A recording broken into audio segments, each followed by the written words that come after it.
हदीस शरीफ है, मेरे नबी की बारगाह में एक शख्स आया, एक सहाबी रसूल है, हजरत अनस इब्न मालिक रिवायत करते हैं। जरा हदीस शरीफ कह दो सुभान अल्लाह। सुभान अल्लाह। ईमान ताज़ा हो जाएगा। ईमान। सुभान अल्लाह। अनस इब्न मालिक बयान करते हैं, रावी, मेरे नबी की बारगाह में एक शख्स आया कि रोने लगा। क्या करने लगा?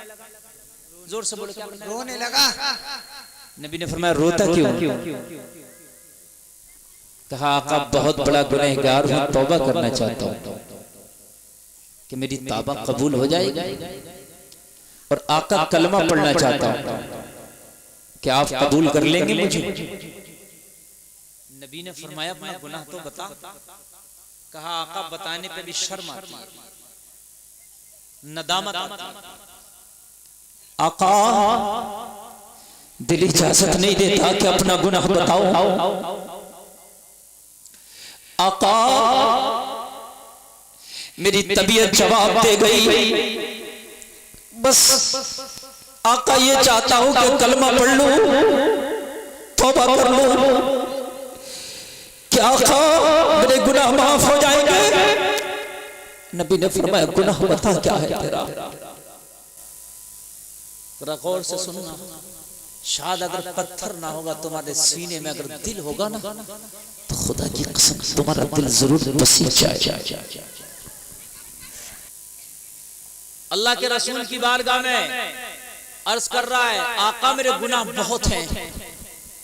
नबी ने फरमाया बयान तो कर।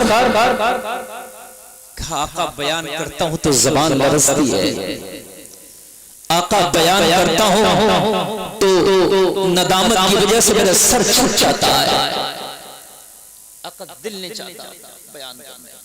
नबी ने फरमाया बयान कर फिर कलमा पढ़ना। अल्लाह अल्लाह, जरा गौर करो। नबी के कहने पे जब बयान करने लगा, अर्ज किया आका ज़माने जाहिलियत की बात है। ज़माने जाहिलियत जानते हैं किसको कहते हैं? ऐलान नबूवत से पहले का जो जमाना है वो ज़माना जाहिलियत। मेरे नबी ने जब ऐलान नबूवत ना किया, समझ रहे हैं आप, मेरे नबी दुनिया में तशरीफ ना लाए थे, वो जमाना भी ज़माना जाहिलियत। मेरे नबी ने ऐलान नबूवत ना किया था। कहा आका उस वक्त की बात है, ज़माना जाहिलियत। आका मैं स्पेशलिस्ट था एक काम का। एक काम का क्या था मैं? स्पेशलिस्ट। समझिए, तवज्जो कीजिए, तवज्जो। डॉक्टर कुछ हार्ट का स्पेशलिस्ट होते हैं, कुछ दिमाग के होते हैं, और फांसी होती है किसी को फांसी, तो फांसी सब नहीं देते, एक स्पेशल होता है जिसको जल्लाद बोलते हैं, वही फांसी देता है। देता नहीं देता, जल्लाद ही क्या देता है? फांसी देता है। सब तो नहीं देते। जो हाकिम सजा सुनाता वो भी फांसी नहीं देता, बल्कि सजा सुना देता है। फांसी देना किसी जल्लाद का काम होता है। कहने लगा आका मैं जमाने जाहिलियत में मक्का का एक स्पेशलिस्ट था। आका बोले किस काम का? कहा आका जब जमाने जाहिलियत उरूज पर था, तो उस वक्त आका किसी के घर में लड़की पैदा हो जाती तो उसका बाप अपनी लड़की को जिंदा दफन कर दिया करता था। तुमने सुना होगा बार बार ये। आका अपनी बेटियों को लोग जिंदा दफन करते थे, मक्का के अंदर ये रिवाज आम था। कोई अपना दामाद बनाना किसी को पसंद ना करता था आका, लेकिन कुछ बाप ऐसे नरम तबीयत के होते थे कि चाहते तो थे कि अपनी बेटियों को जिंदा दफन कर दे, मगर जब जिंदा दफन करने के लिए अपनी बेटियों को कब्र में डालते थे तो उनको कदम लड़खड़ा जाते थे। आका उनका दिल कांप जाता था, आका उनके हाथ कांप जाते थे, वो नई मिट्टी डाल पाते थे उन पर, अपनी बेटियों को जिंदा कब्र में दफन नहीं कर पाते थे। आका जो बाप ये काम नहीं कर पाते थे, मैं पैसा लेकर स्पेशलिस्ट था, सुपारी लेकर उनकी बच्चियों को जिंदा दफन करने का मेरा काम था। ये काम मेरा था। जो कुछ नरम तबीयत लोग थे अपनी बच्चियों को जिंदा दफन नहीं करते, मेरे पास आते, मेरे पास आके कहते हमारी बच्ची इतनी बड़ी है, बताओ उसको दफन करने का क्या लेगा। मैं उस कीमत तय करता और उसके बाद में वो कीमत पर मैं उस बच्ची को दफन करता था। बस डायरेक्ट दफन नहीं करता था, क्या करता था का मैं पहले कब्र खोदता था। कब्र खोदने के बाद मैं उस बच्ची को कब्र में डालता था और जब वो बच्ची कब्र में खड़ी होती तो जिस कुदाल से मैं कब्र खोदता था वही कुदाल थोड़ी बहुत जोर से पूरी ताकत से उसके सर पे मारता था। जैसे मेरी कुदाल बच्ची के सर पर लगती थी, सर फटता था, बच्ची चकरा के गिरती थी, ऊपर से मट्टी डालकर आ जाता था। आका मैंने 100 बच्चियों को दफन किया। कितना बड़ा गुनहगार। आका मैंने 100 बच्चियों को दफन किया। अल्लाह आका मैंने 100 बेटियों का कातिल हूँ। मैंने 100 बेटियों को कत्ल किया और मैंने जिंदा दफन किया। आका क्या मेरी भी तौबा कबूल हो? आका खामोश है, मेरी आका की आंखों में आंसू, मेरे नबी की दाढ़ी तर है आंसुओं से तर है। नबी ने फरमाया बस? आका अभी बस नहीं, अभी तो सुनाना बाकी है। कहने लगा आका एक शख्स अपनी बीवी को हामला छोड़ के चला गया था तिजारत के लिए। जब आया तो बेटी 5 साल की हो गई थी। कितने साल की? 5 साल की बेटी और बच्चा बोल भी लेता है, माँ को भी पहचानता, बाप को भी पहचानता। रोज पूछती थी अपनी माँ से मेरा बाबा कब आएगा। माँ कहती थी तेरा बाबा आएगा। 5 साल के बाद बाप आया। बेटी अपने बाप से लिपट गई। बेटियों को बेटों के बमुकाबले प्यार ज्यादा होता है, हक है, ज्यादा होता है।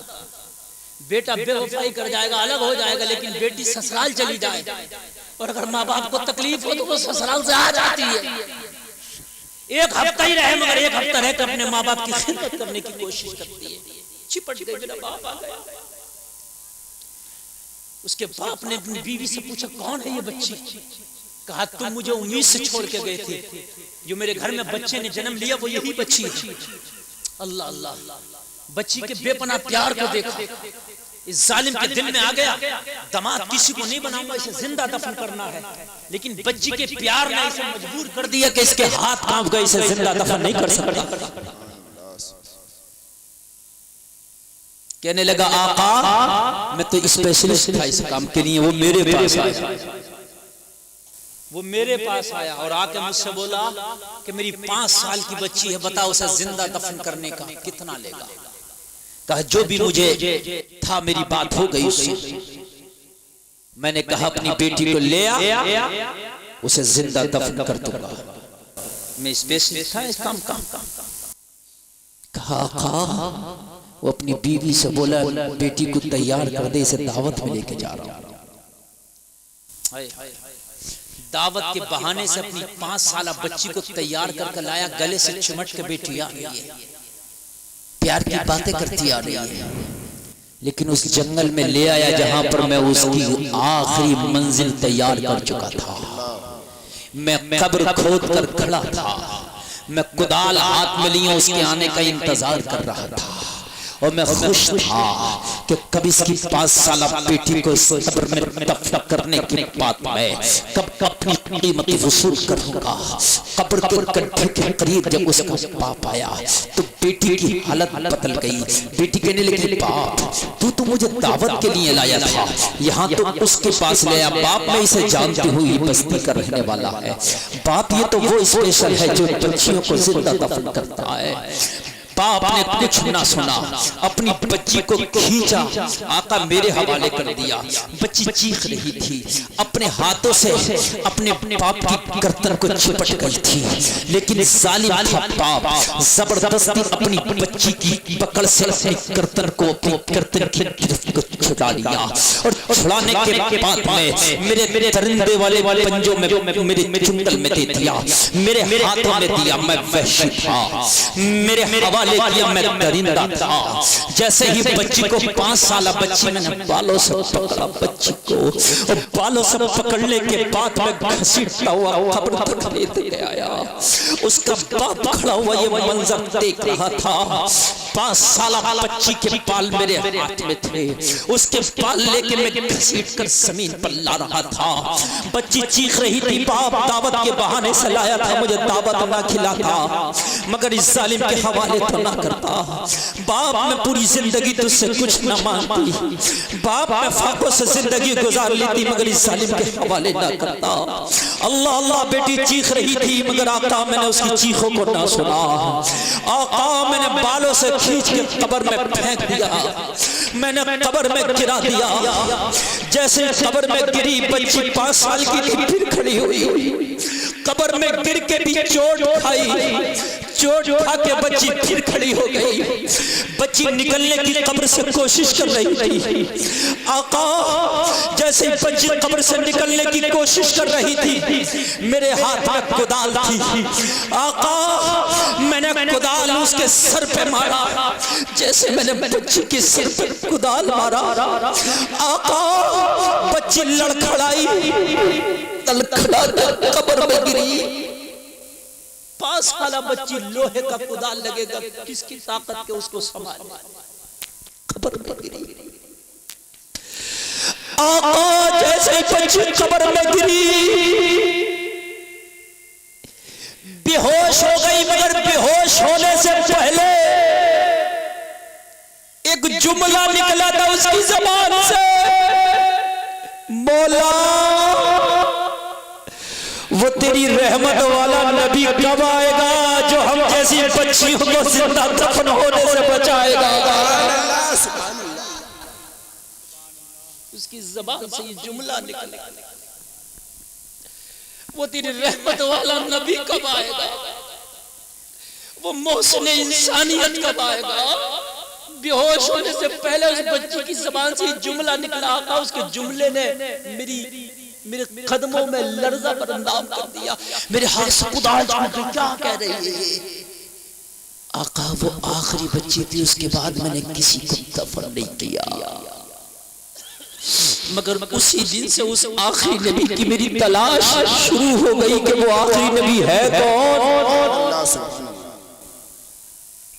जो दफन होने से पहले जिसके चर्चे वो बच्ची करके गई। है कौन? है कौन वो बच्ची? वो नबी कहने लगा, आका वो आखिरी बच्ची। अब लोग आते मेरे पास, हमारी बच्ची को दफन कर दो, लेकिन मैं कहता बच्ची को दफन नहीं करना, मुझे उस नबी का पता बताओ जो आखिरी नबी है, मोहसिन इंसानियत बन के आया। आका मुझे किसी ने बताया वो मक्का में पैदा हुआ, वो हिजरत करके मदीना चले गए। आका मुझे आपका एड्रेस दिया, मैं आज आपकी बारगाह में आ गया हूँ, आपका पता पूछते पूछते तभी से मुझे आपकी तलाश थी। आका अब मैं चाहता हूँ कलमा पढ़ना, क्या रब मेरे गुनाह माफ कर देगा? मेरे नबी की आंखों में आंसू आ गए, मेरे नबी की आंखों में आंसू आए। मेरे नबी ने फरमाया, चेहरा फेर लिया, कहा कलमा पढ़ ले, अल्लाह तेरे गुनाह माफ कर देगा। मगर नबी रुके नहीं, फौरन उठ के चले। इतना कह दिया, अल्लाह तेरे गुनाह माफ कर देगा, कलमा पढ़ ले। कलमा पढ़ाया मेरे नबी ने, फौरन उठ के चले। उसके पास ना बैठे, क्योंकि उसके पास बैठते तो फिर उस बच्ची की वो दास्तान भी याद आती। लेकिन जब इतने बड़े गुनाहगार ने तौबा किया, कलमा पढ़ा, तो नबी ने फरमाया, अल्लाह तुझे भी माफ कर देगा, अल्लाह तुझे भी माफ कर देगा।